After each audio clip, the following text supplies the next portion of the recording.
بسم اللہ الرحمن الرحیم۔ بزرگان محترم، معزز سامعین حضرات، اللہ تبارک و تعالیٰ کے فضل و کرم سے اور اس کی توفیق سے اور آقا علیہ الصلوۃ والسلام کی نگاہ کرم سے نماز تراویح میں حاضری کے بعد درس قرآن میں اس وقت ہم سب حاضر ہیں۔ آج کی نماز تراویح میں سورہ توبہ کا آخری حصہ تلاوت کیا گیا، اس کے علاوہ سورہ یونس تلاوت کی گئی اور کچھ حصہ سورہ ہود کا تلاوت کیا گیا، جو کہ 11ویں پارے پر مشتمل ہے اور 12ویں پارے کے پہلے ربع پر مشتمل ہے۔ سورہ توبہ کے بارے میں کل کچھ باتیں میں نے عرض کر دی تھیں، جو آج کی منزل میں کچھ آیات پڑھی گئی، میں ان کا ذکر کر دیتا ہوں۔ سورہ توبہ کی آیت نمبر 100 میں اللہ تعالیٰ نے والسابقون الاولون من المہاجرین، بالخصوص ان صحابہ کرام کی شان و عظمت کو بیان فرمایا کہ جنہوں نے اسلام لانے میں پہل اختیار کی، سبقت اختیار کرنے والے۔ والسابقون الاولون من المہاجرین والانصار، ہجرت کرنے والوں میں اور انصار میں جو سابقین اور اولین ہیں، اور والذین اتبعوہم بإحسان، اور پھر ان مقدس ہستیوں کا ذکر کیا کہ جنہوں نے صحابہ کرام کی پیروی کی۔ اور انعام کیا اللہ تعالیٰ نے ذکر فرمایا؟ انعام یہ ذکر فرمایا رضی اللہ عنہم ورضوا عنہ۔ انعام اللہ نے یہ ذکر کیا کہ اللہ تعالیٰ فرماتے ہیں یہ جو میرے محبوب کے غلام ہیں اور ان غلاموں کے جو پیروکار ہیں، میں ان سے اپنے راضی ہونے کا اعلان کرتا ہوں۔ کچھ چھوٹی بات ہے یہ، مالک خود کہے، مولا کہے کہ میں تجھ سے راضی ہوں، اس سے بڑا انعام کیا ہے؟ تو یہ اللہ تعالیٰ نے محبوب کے غلاموں کو، محبوب کے صحبت میں بیٹھنے والے جو صحابہ کرام، جو آقا علیہ الصلوۃ والسلام کے سچے پکے عاشق وفادار صحابی تھے، ان سے اللہ تعالیٰ یہ فرما رہا ہے۔ اور پھر آگے انعامات کا ذکر کیا کہ ان کے لیے جنات تیار کر رکھی ہیں جن کے نیچے نہریں بہتی ہیں، اور یہ بہت بڑی کامیابی ہے۔ تو سب سے بڑا انعام، سب سے بڑی نعمت اللہ کی رضا، سب سے بڑی نعمت اللہ کی مولا راضی ہو جائے، اس سے بڑھ کر اور کیا ہے۔ اسی کی آیت نمبر 103 میں اللہ تعالیٰ نے پیارے محبوب سے فرمایا خذ من اموالہم صدقہ، اے محبوب ان کے مالوں میں سے صدقہ نکالیے، زکوٰۃ نکالیے، تطہرہم وتزکیہم بہا وصلی علیہم، اور زکوٰۃ نکال کے ان کے مالوں کو پاک کر دیجیے اور انہیں صاف ستھرا کر دیں۔ ٹھیک ہے، تو گویا اللہ تعالیٰ نے نبی کو یہ منصب عطا فرمایا ہے کہ نبی اپنی نگاہ سے اور اپنے عمل سے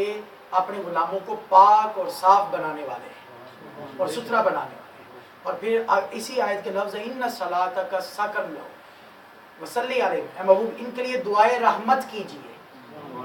اللہ تعالیٰ فرما رہا ہے اپنے محبوب سے کہ اے محبوب اپنے غلاموں کے لیے دعائے، یعنی رب تعالیٰ یہ بتا رہا ہے کہ میرے محبوب کی جو دعا ہے وہ میرے محبوب کے غلاموں کے لیے بڑی کارگر اور بڑی مفید، یوزفل ثابت ہے۔ اور پھر آگے خود فرمایا ان صلاتک سکن لہم، اے محبوب تیری دعائے رحمت ان کے لیے بڑی باعث سکون ہے، باعث رحمت ہے۔ تو یہ آیت میں فرمایا۔ اسی سورہ میں 100 آیت نمبر، وہ منافقین نے جو مسجد بنائی، چونکہ انہوں نے ان کا مسجد بنانے کی نیت جو تھی وہ قرآن کا فتنے اور مومنین کے درمیان تفریقا بین المؤمنین، تفرقہ ڈالنے کے لیے، تو یعنی انہوں نے نام مسجد کا رکھا، لفظ مسجد کا استعمال کیا، اور لیکن مقصد کیا تھا؟ برا تھا۔ مقصد مومنین میں تفرقہ ڈالنا، مقصد اللہ اور اس کے رسول سے عداوت، دشمنی اور اسلام کے خلاف۔ تو قرآن نے کہا ایسی مسجد کو جو ہے وہ گرا دیا جائے، حکم دے دیا والذین اتخذوا مسجدا ضرارا وکفرا وتفریقا بین المؤمنین وارصادا لمن حارب اللہ ورسولہ۔ اس کو مسجد، وہ مسجد ہی نہیں ہے، وہ اللہ کی عبادت گاہ نہیں بن سکتی۔ وہ جگہ جو عبادت کے لیے اس نیت سے چنی گئی کہ جو مقصد مسلمانوں میں تفریقہ ڈالنا ہے، تو اس کے بارے میں منع کر دیا گیا اور اس کو گرا دینے کا حکم دے دیا گیا۔ تو مسجد ضرار کا ذکر کیا گیا اسی سورہ میں، جو منافقین نے بنائی اور اس کو گرا دیا گیا۔ اسی کی آیت نمبر 111 میں اللہ تعالیٰ فرمایا ان اللہ اشترى من المؤمنین انفسهم واموالهم بان لهم الجنہ، فرمایا بے شک اللہ تعالیٰ نے مومنین سے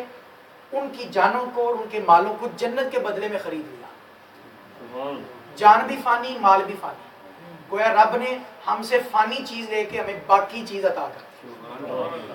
ختم ہونے والی چیز لے کے نہ ختم ہونے والی چیز ہمیں عطا کرتا ہے۔ حالانکہ جان بھی اسی کی عطا کرتا، مال بھی اسی کا عطا کرتا، خود ہی عطا کر کے خود ہی ہم سے خرید رہا، ہاں جی، اور پھر ہمیں اس کے بدلے میں وہ چیز عطا کر رہا ہے جس نے کبھی ختم ہی نہیں ہونا۔ یہ اللہ کا کرم ہے۔ اور اسی آیت میں یہ جو ہم مثال کے طور پر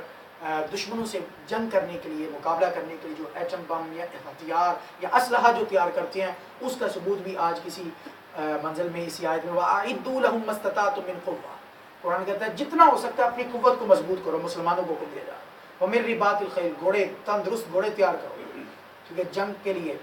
اور ترہبون، جس کے ذریعے تم اللہ کے دشمنوں کو ڈرا سکو، اپنا روب ڈال سکو، اپنا دبدبہ ڈال سکو، اپنی ہیبت ان کے اندر پیدا کر سکو، ٹھیک ہے۔ تو یہ اس میں اسی آیت سے یہ ثبوت نکلتا ہے، یہ جو جنگی آلات جو تیار کرتے ہیں۔ اسی سورہ کی آیت نمبر 112 میں فرمایا، اللہ تعالیٰ اپنے پیارے بندوں کی شان بیان فرمایا، التائبون العابدون السائحون، توبہ کرنے والے، عبادت کرنے والے، ٹھیک ہے، راتوں کو جاگنے والے، رکوع کرنے والے، سجدہ کرنے والے، نیکی کو دعوت دینے والے، نیکی کی دعوت دینے والے اور برائی سے روکنے والے، اور اللہ کی حدود کی حفاظت کرنے والے، ٹھیک ہے۔ اور بھی بہت ساری آیات ہیں اس میں۔ اسی کی آیت نمبر 122 میں اللہ تعالیٰ نے دین سیکھنے کا حکم دیا، فرمایا ہر بندے کو چاہیے کہ وہ دین سیکھے، اور ایک خاص ایسی جماعت بھی تیار ہو جو فقہ میں اور دین میں پوری مہارت حاصل کرے، لیتفقہوا فی الدین، ٹھیک ہے، اور تاکہ وہ پھر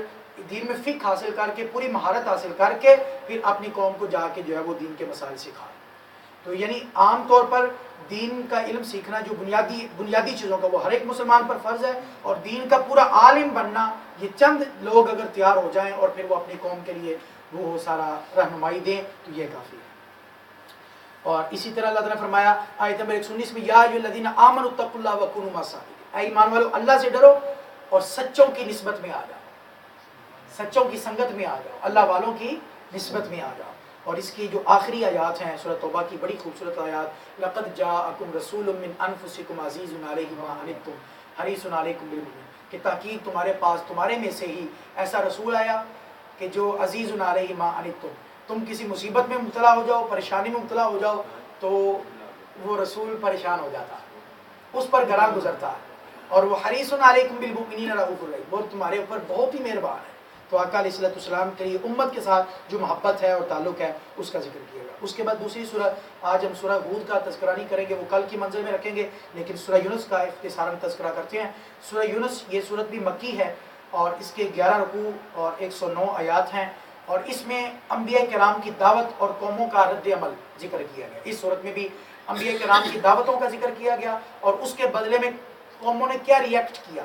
ان کا رد عمل جو ہے وہ اس صورت میں بیان کیا گیا۔ اس کی وجہ یہ تھی تاکہ یہ قصے بیان کیے جائیں جو ابھی تک ایمان نہیں لائے، ان کے لیے اچھی طرح نصیحت ہو جائے اور عبرت بن جائے کہ دیکھو پہلی قوموں کو بھی نبیوں نے دعوت تبلیغ دی اور ان کا ریئیکٹ یہ تھا اور ان کو پھر یہ سزا ملی، تو تم بھی یہی ریئیکٹ کر رہے تو تم بھی اس سزا میں مبتلا نہ ہو جانا۔ اور بہت ساری اس میں آیات ہیں، میں ایک دو آیتیں بس عرض کرتا ہوں۔ اس میں شان اولیاء پر آیات آئیں، الا ان اولیاء اللہ لا خوف علیہم ولا هم یحزنون، اللہ کے ولی وہ ہیں کہ جن پر نہ کوئی خوف ہے نہ کوئی غم ہے۔ نبی کریم صلی اللہ علیہ وسلم کے میلاد شریف کے حوالے سے آیت آئی کہ اللہ کا فضل اور اس کی رحمت جب تمہیں ملے، قل بفضل اللہ وبرحمتہ، تو اللہ کے فضل اور رحمت کے ملنے پر تم خوشی منائے۔ اور قرآن پاک کی شان و عظمت پر آیات آئیں، قل یا ایھا الناس قد جاءتکم موعظۃ من ربکم، کہ لوگوں تحقیق تمہارے پاس نصیحت آئی تمہارے رب کی طرف سے، اور ایسی کتاب جو تمہارے سینوں کے لیے شفا ہے اور ہدایت ہے اور مومنوں کے لیے رحمت ہے۔ اور اسی